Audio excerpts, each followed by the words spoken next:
I'm a private doctor for a CEO. He keeps warning me not to have any ideas about his girlfriend. I got tired of it and told him straight, don't worry, I'm into guys and honestly, I'm medically non-functional in that department.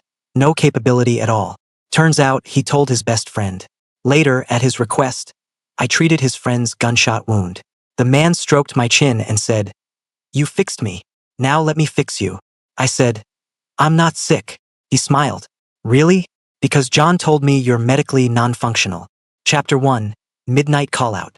The phone buzzed at 3 in the morning and ripped me out of sleep. I grabbed it ready to snap, but the voice on the other end cut me off before I could speak. 15 minutes. Suburbs house. The line went dead. I stared at the screen for 2 seconds, then cursed under my breath. John Hayes and his impossible demands.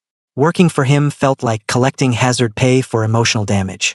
I'm Mateo Reyes, 32, a doctor who somehow ended up as the on-call physician for people who think money solves everything, including human biology. The job pays well enough that I haven't quit, but the hours are brutal and the drama never stops. John once called me 37 times in a single day because his girlfriend, Lily, looked pale. Another time he carried her into my makeshift exam room like she was made of glass and told me if I didn't fix whatever was wrong with her, he would make sure I regretted it.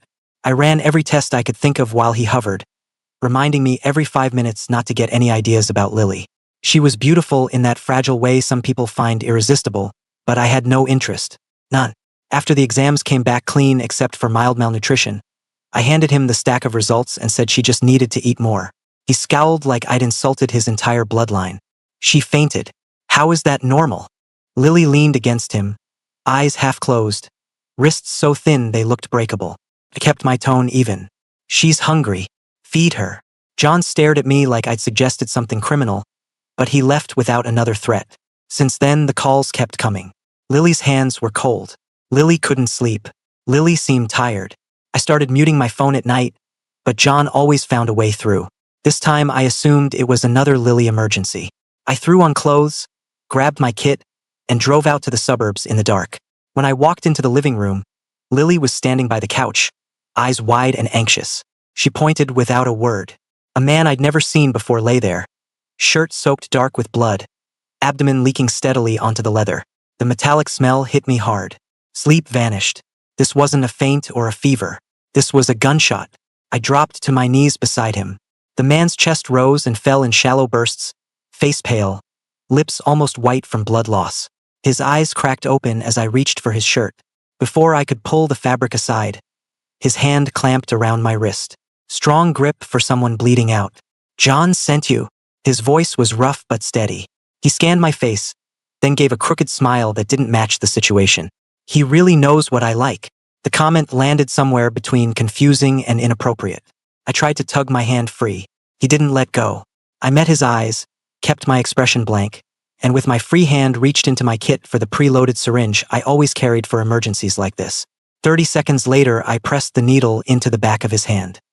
His eyes widened in surprise, then slowly closed as the sedative took hold. Lily started talking the moment he was out. His name was David Brooks, John's closest friend, just back from overseas for a big deal, ambushed on the drive home. She kept going, ready to recite his entire history. I cut her off mid-sentence. I need quiet to work. She apologized, tears already forming.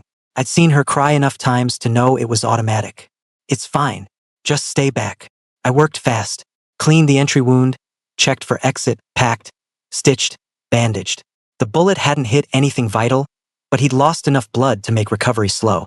When I finished, I tied the final bandage into an oversized, ridiculous bow across his chest because I was tired and petty and it made me feel slightly better. John arrived 20 minutes later. He took one look at the bow and froze. Then he coughed, cleared his throat, and managed to keep his face mostly neutral. Mateo, thanks for coming so fast. He glanced at David again, shook his head, then turned to me. He's going to need someone here for the next while. You stay. Name your price. I didn't hesitate. Raise my rate. 20%. John's mouth twitched. You really love money. Who doesn't? I said. You don't want yours. Send it my way. He sighed, already pulling out his phone to transfer the difference. Fine, but keep him alive. And try not to kill him with that attitude.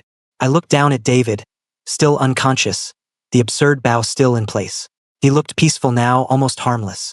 Something about the shape of his brow felt faintly familiar, but I pushed the thought away. I was too tired for coincidences. Deal, I told John. But if he wakes up and starts making stupid comments again, I'm billing extra for emotional labor. John waved me off and left to take Lily home.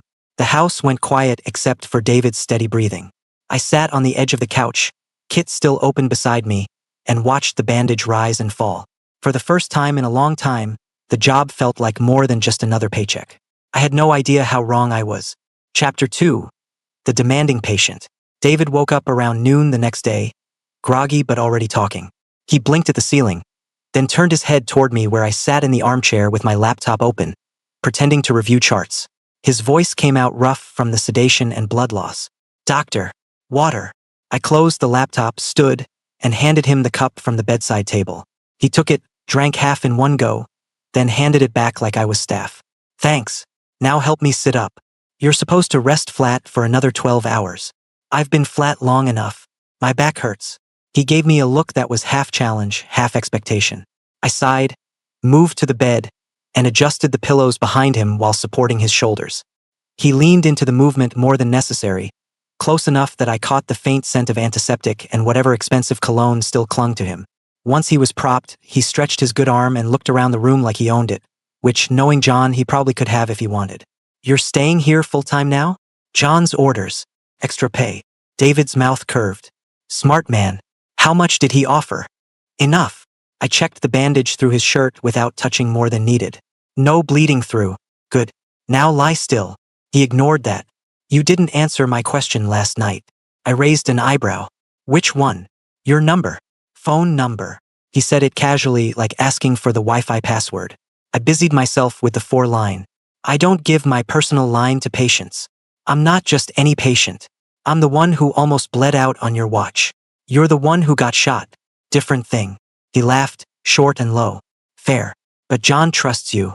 That's rare. John trusts anyone who can keep his girlfriend from fainting. David studied me for a beat. He told me what you said, about not being interested in women. And the other part, I felt my jaw tighten. He has a big mouth. 10 times my usual rate if you jump ship to me. I paused, needle cap still in my hand. You're offering me a job while you're bleeding on someone else's couch? I'm offering you better hours and better money. Think about it.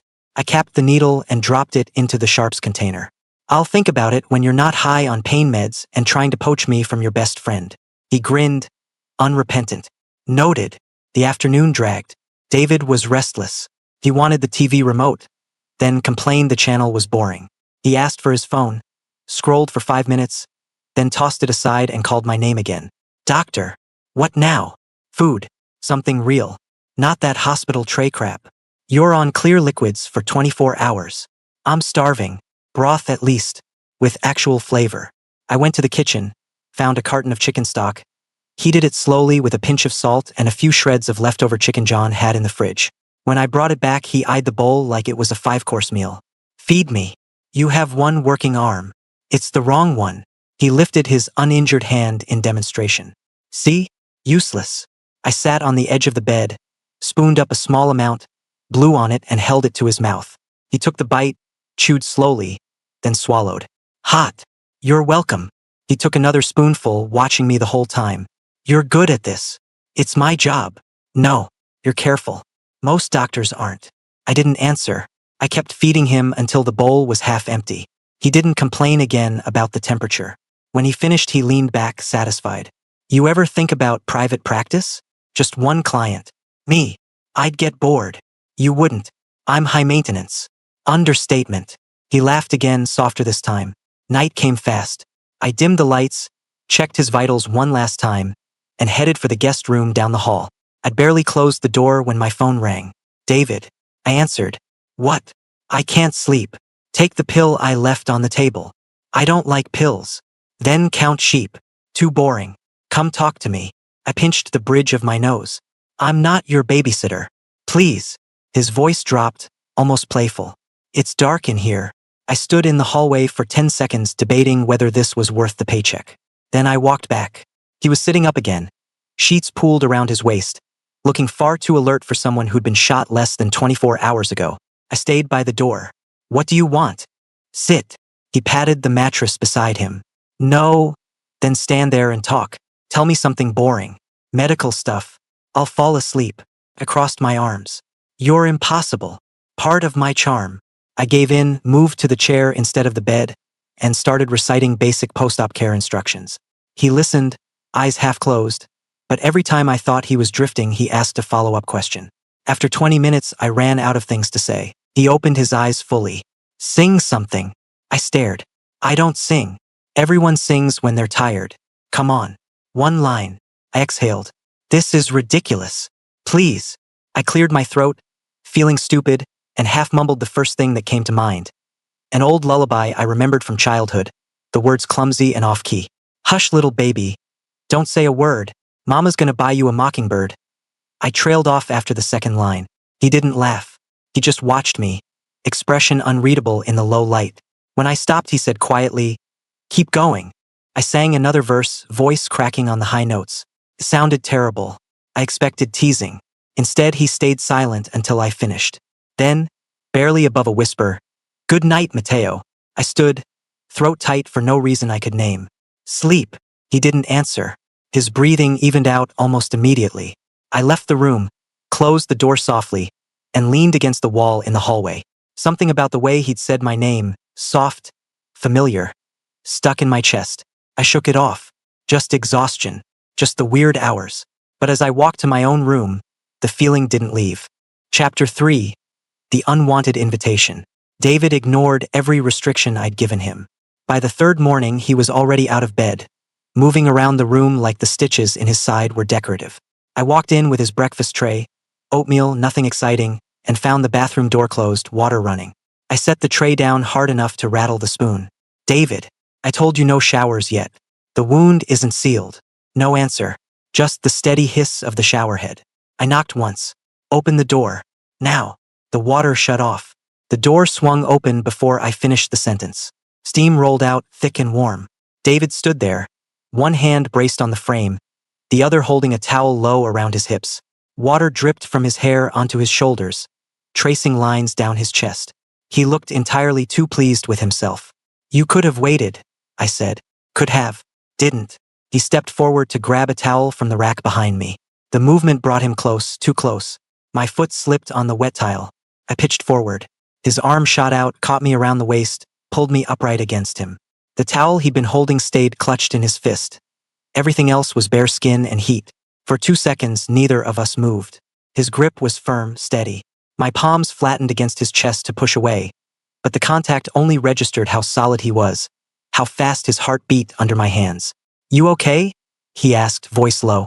I stepped back fast, cheeks burning. Fine. Just don't do that again. He let go slowly, like he was giving me time to change my mind. You sure? Looked like you enjoyed the save. Keep dreaming. I turned to the sink, ran cold water over my wrists to cool down. Get dressed. You're supposed to be resting, not turning the bathroom into a slip hazard. He laughed, soft and unbothered, then disappeared into the bedroom. When he came back out, he was in dark jeans and a loose shirt, sleeves rolled to the elbows. The bandage showed faintly through the fabric. He looked at the tray I'd brought. Oatmeal. Really? You're lucky it's not for nutrition. I have a dinner tonight. Business. You're coming. I stared. My contract is medical care, not escort service. If I pass out at the table, who explains it to John? You want that conversation? I opened my mouth, closed it. He had a point. John would lose his mind if David keeled over in public and I wasn't there. Fine. But I'm not your date. Wouldn't dream of it. His smile said otherwise. The restaurant was downtown, low lighting, leather booths, waiters who knew everyone by name. David walked in like he owned the place. I followed 2 steps behind, feeling underdressed in my plain button-down and slacks. The table already had 4 other men in tailored suits, all standing when David approached. Handshakes, quick greetings, then eyes slid to me. This is Mateo, David said. My doctor. One of them, older, silver at the temples, raised an eyebrow. Personal physician on payroll? Nice perk. Keeps me alive, David answered. He slid into the booth, gestured for me to sit beside him. I did, mostly because the alternative was standing like a waiter. The conversation started with contracts, bids, timelines. I tuned most of it out and focused on the menu. When the food arrived, I ate steadily, Steak, roasted vegetables, whatever looked edible. David barely touched his plate. He answered questions, signed a few things passed across the table, but kept glancing at me. Halfway through the meal, one of the men leaned forward, grinning. "You're quiet tonight, David. Usually you're the one cracking jokes." "Recovering," David said. The same man looked at me. Must be nice having someone on call. Back in the day, he couldn't even afford a Band-Aid. Remember that block? 3 streets over from the old warehouse district. Kid was always hungry, always scraping by. David's fork stilled. Another man chuckled. "Yeah, used to see him hanging around that rundown place trying to look tough. Someone fed him once and he never forgot it. Still talks about it sometimes." The table laughed. David didn't. His jaw tightened. He reached for his glass, took a long drink. The first man kept going. "Bet he pays you well now to make up for it. Right, Doc? Feeding the stray dog pays off eventually." I felt the shift before I saw it. David set the glass down carefully. "Enough." The laughter died. The man blinked. "Just kidding. Old times." David looked at him, eyes flat. "I said enough." Silence stretched. Someone cleared their throat. Conversation switched to safer topics. Weather, traffic, next quarter projections. David stayed quiet after that. He pushed food around his plate, drank more than he ate. By dessert, he was leaning back, face closed off. When we finally left the restaurant, the night air was cool. David walked ahead, shoulders stiff. I caught up at the car. He fumbled the keys, dropped them. I bent to pick them up, handed them over. Our fingers brushed. He didn't pull away immediately. "You didn't have to shut them down like that," I said. Didn't feel like listening. They were just reminiscing. They were talking too much. He unlocked the car, slid into the driver's seat, then stopped. "Get in." I did. He started the engine but didn't pull out. The dashboard lights lit his profile, sharp jaw, tired eyes. He stared straight ahead. "You ever go back to that neighborhood?" "Sometimes. Not often." He nodded once. "Me neither." The drive back was quiet. When we reached the house, he parked crooked, killed the engine. I opened my door. He caught my wrist before I could step out. "Mateo." I looked at him. His thumb brushed the inside of my wrist, slow. "Thanks for coming tonight." "You're welcome." He let go. We sat there another second. Then he said, so soft I almost missed it, "Good night, Mateo." The same tone from the other night. The same quiet. Something in my chest twisted, sharp and sudden. I got out, closed the door, and walked inside without looking back. But I heard him whisper it again, barely audible through the glass. "Mateo." Chapter 4. Flashbacks to the poor district. The house felt too quiet after the dinner. David disappeared into his room the moment we got back. Door closed. Lights off. I didn't knock. I didn't want to. Instead, I sat on the couch in the living room, phone in hand, scrolling through nothing while my mind kept circling back to the table conversation. 3 streets over from the old warehouse district. Kid was always hungry. Someone fed him once and he never forgot it. I hadn't thought about that neighborhood in years. Not really. Not the way it deserved. 16 years old. Parents gone in a car wreck that made the local news for one day. Relatives I barely knew showed up, took the house, the car, the savings account with my name on it, and left me with a single suitcase and a check for a few $1,000s. Enough to rent a room in the worst part of town. The old neighborhood. 3 blocks of cracked sidewalks, chain-link fences, and people who learned early that trust cost more than they could afford. I tried to keep to myself. Kept my head down. Studied at the library when the power went out in the rented room. Ate whatever was cheapest. Then one December night, I came home from a late shift at the corner store and found a kid curled up against my door. Thin, shivering, maybe 14, maybe younger. Hair matted, lips blue. Wearing nothing but a thin hoodie and jeans that had seen better decades. I should have kept walking. I'd already been robbed twice, conned once. I told myself I was done helping strangers. But I stopped. Kicked his shoe lightly. "Hey, get up." No response. I crouched, checked his pulse. Slow but steady, then hauled him onto my back. He weighed almost nothing. Bones against my spine. I carried him inside, wrapped him in every blanket I owned, turned the space heater on high. He woke up an hour later, eyes wide, voice small. "Thanks." I gave him water, then soup from a can. He ate like he hadn't seen food in days. When he finished, he looked at me again. "I'm David. Mateo." I didn't offer more. He stayed 2 nights. Slept on the floor, helped with dishes, disappeared during the day and came back with small things. A half loaf of bread. A couple of apples someone had left at the market. Once he brought a fish he'd caught in the polluted creek behind the warehouses. Scales still shining, gills barely moving. He cleaned it with a pocket knife, proud, like it was a trophy. Cooked it badly. He ate every bite. He started calling me brother. Not in English, something softer, almost shy. I corrected him once. Just Mateo. He tried it, then slipped back to brother the next day. I let it go. I wasn't good at taking care of anyone. My cooking was terrible, burnt eggs, oversalted rice. He never complained. He just watched me, eyes bright, like I'd invented fire. When his hoodie tore at the seam, I gave him one of my old shirts. Too big, sleeves past his hands. He rolled them up and wore it anyway. Winter dragged on. He kept showing up. Helped me chase off a guy who tried to steal my backpack. Stood guard outside the store when I worked late shifts. Never asked for anything. Just stayed close. Then one morning I woke up and he was gone. No note. No goodbye. His blanket folded neatly on the floor. I waited a week. Then two. Checked the usual spots, the creek, the empty lot, the corner where kids gathered. Nothing. He vanished like smoke. Months later, the first deposit came. A wire transfer to my school account. No name attached. Just enough to cover tuition and books. Then another the next semester. Irregular amounts, always on time. I asked the financial office. They said anonymous donor. I stopped asking. I finished undergrad, started med school, kept working nights. The money never stopped. Not until I graduated. I told myself it was luck. A scholarship program. Anything but what it might really be. Now, sitting in John's too big living room at 2 in the morning, the pieces started lining up. The way David said my name the other night. The lullaby he'd asked for.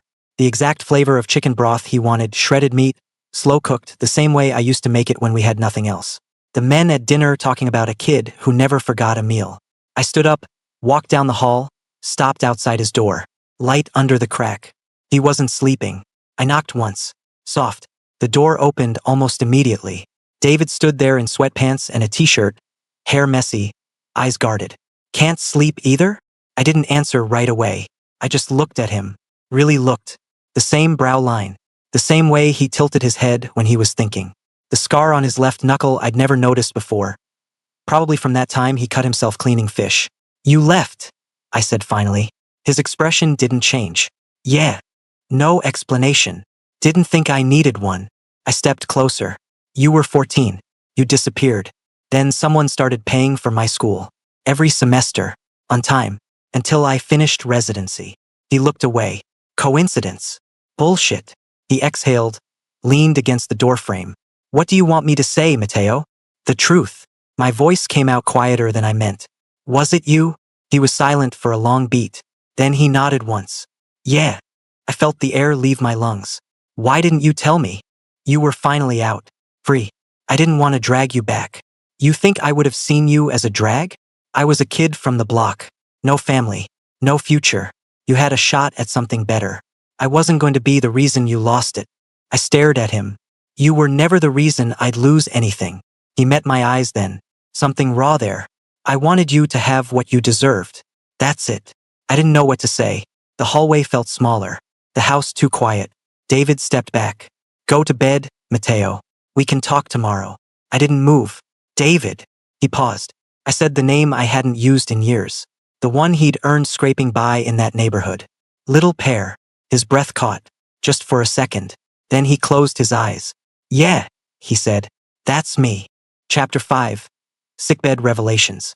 David avoided me for 3 days. He left the house early, came back late, spoke only when necessary. If I entered a room, he found an excuse to leave it. The stitches were healing, but he moved like someone carrying more than just a scar. I let him run. Chasing him felt too much like the old neighborhood, waiting for someone who might disappear again. Then John showed up unannounced. I heard the front door slam, followed by John's voice carrying down the hall. You idiot. You're burning up and you won't even call him. Footsteps. More cursing. Then the bedroom door banged open. I walked in to find John standing over the bed, arms crossed. David lay propped against pillows, face flushed, eyes glassy. A damp cloth sat forgotten on the nightstand. John turned when he saw me. He's been like this since yesterday. Won't take meds. Won't eat. Won't talk. Fix him before I strangle him. David muttered something under his breath. John ignored it, looked at me. I'm leaving. Lily's waiting in the car. Don't kill each other. He walked out. The front door closed behind him. The room fell silent except for David's uneven breathing. I stepped closer. His shirt was damp with sweat. I reached for his forehead. He flinched, then stilled when my palm met skin. Fever. High enough to worry me. Scale of 1 to 10, I said. He closed his eyes. 8. Why didn't you call? Didn't want to bother you. I pulled back the sheet, checked the incision. Red around the edges, warm to the touch. Mild infection. Nothing catastrophic yet. I moved to the bathroom, came back with fresh gauze, antibiotic ointment, a bottle of ibuprofen. He watched me the whole time, expression unreadable. I sat on the edge of the bed, shirt off. He hesitated, then tugged it over his head with his good arm. The motion pulled at the wound. He hissed through his teeth. I cleaned the area carefully, applied fresh dressing. When I finished, he pulled the blanket up to his chest like armor. I handed him 2 pills and a glass of water. Take these. He swallowed without argument. Progress. I stayed seated. You're running a fever because you pushed too hard. And you're avoiding me because you're scared I'll look at you the way I looked at that kid on my doorstep 16 years ago. He stared at the ceiling. I'm not that kid anymore. I know. He turned his head slowly. Then stop calling me Little Pear. The nickname hung between us. I'd used it once in the hallway and he'd shut down after. Now it felt like the only word that could cut through the distance. Little Pear, I repeated softer. His jaw clenched. Don't. You were starving. Freezing. I carried you inside because I couldn't walk past you. You ate burnt soup like it was gourmet. You wore my shirts that swallowed you whole. You called me brother. Then you left. No goodbye. Just gone. And every semester after that, money appeared in my account like magic. I thought it was pity at first. Then I thought it was guilt. Now I know it was you, trying to give me the life you thought I deserved. While you scraped together whatever you could on the streets, then whatever came next. He swallowed. I didn't want you to see me like that. Weak, broke, nothing. You were never nothing. I was 14. You had college applications, med school dreams. I was a liability. You were the only person who made that place bearable. He looked away. I left so you could have that without me dragging you down. I leaned forward. You think I wanted you gone? He didn't answer. I reached out, touched his cheek. Fever hot. He didn't pull away this time. His eyes closed briefly, then opened again, darker. I waited, I said. Checked the creek, the lot, the store, every place you used to hang around. Nothing. Years later I still looked sometimes. Told myself you were fine, probably better off. But I never stopped wondering. His hand came up, covered mine against his face. I watched you graduate. From a distance. Saw you walk across that stage. You looked happy, like you belonged there. I didn't want to ruin that. You wouldn't have. I thought if I stayed close, I'd pull you back. So I stayed gone. Made money. Lots of it. Kept sending what I could. Told myself it was enough. It wasn't.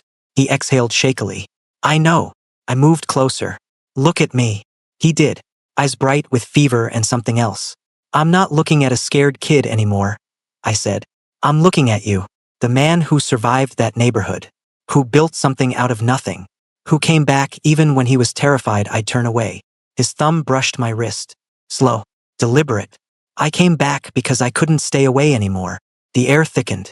I felt the heat of him through the thin space between us. My pulse matched his breathing, uneven, quick. He shifted, winced at the pull in his side. I started to pull back. He caught my wrist, kept me there. Don't go. I'm not. He tugged gently. I let myself lean in. My forehead rested against his. Skin too warm. Breath mingling. I thought about you every day, he whispered. Every time I closed a deal. Every time I woke up alone. I wanted to find you sooner. I was scared you'd hate me for leaving. I never hated you. His free hand slid to the back of my neck. Fingers threaded into my hair. I wanted to lock you up. Keep you where I could see you. Do things I shouldn't have thought about when I was 16. I felt the words settle low in my stomach. You're not 16 anymore. No, his voice dropped. I'm not. He tilted his head. Our lips brushed, just barely. A question more than a kiss. I didn't move away. Then my weight shifted. I lost balance, pitched forward. Landed half across his chest. He grunted at the impact, arms coming around me anyway.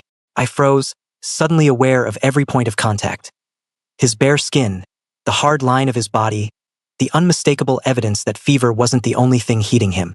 I lifted my head, met his eyes, dark, Hungry. I swallowed. You really have grown up. He didn't smile, just held my gaze. Took you long enough to notice. I didn't argue. Instead, I stayed where I was, heart hammering against his. The room narrowed to just us.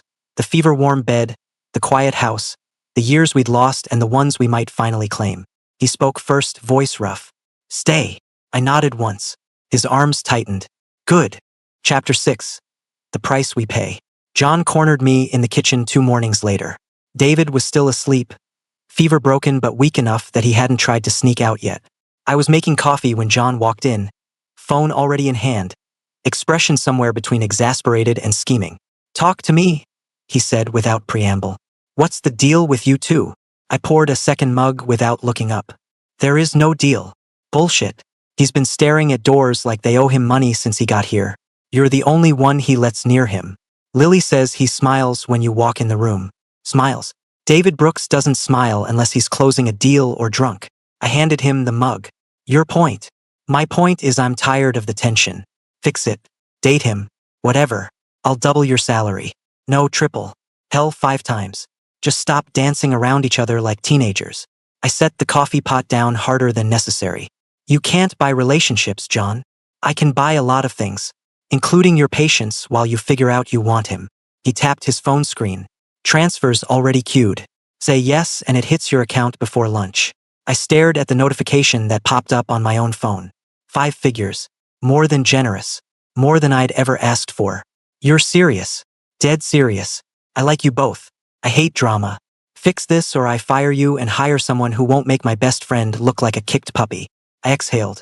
I'm not doing this for money. Then do it because he's been in love with you since he was 14 and too scared to say it. Or because you look at him the same way he looks at you. Or because you're both idiots who waited 16 years to have a conversation. Pick a reason. Just pick one. He left the kitchen without waiting for an answer. The transfer hit my account 30 seconds later. I stared at the number until the screen dimmed. David woke up an hour later. I brought him breakfast, actual food this time, eggs, toast, fruit. He sat up slowly, still pale but clearer-eyed. When he saw the tray, he raised an eyebrow. You're feeding me voluntarily. Suspicious. Eat before I change my mind. He took the plate, poked at the eggs. John talked to you? Yeah. He looked up. And I sat on the edge of the bed. He offered me 5 times my salary to date you. David's fork froze halfway to his mouth. Then he laughed, short, disbelieving. Of course he did. I told him no. His expression shuddered. Right? Not because I don't want to. I reached out, took the fork from his hand, set it aside. Because it's not about the money. It never was. He searched my face. Then what is it about? You coming back. You staying. You finally letting me see you instead of hiding behind jokes and bandages and bad decisions. He swallowed. I'm not good at this. Staying. Being seen. I know. But you're trying. That's enough. I leaned in. He met me halfway. The kiss was careful at first, testing, almost hesitant.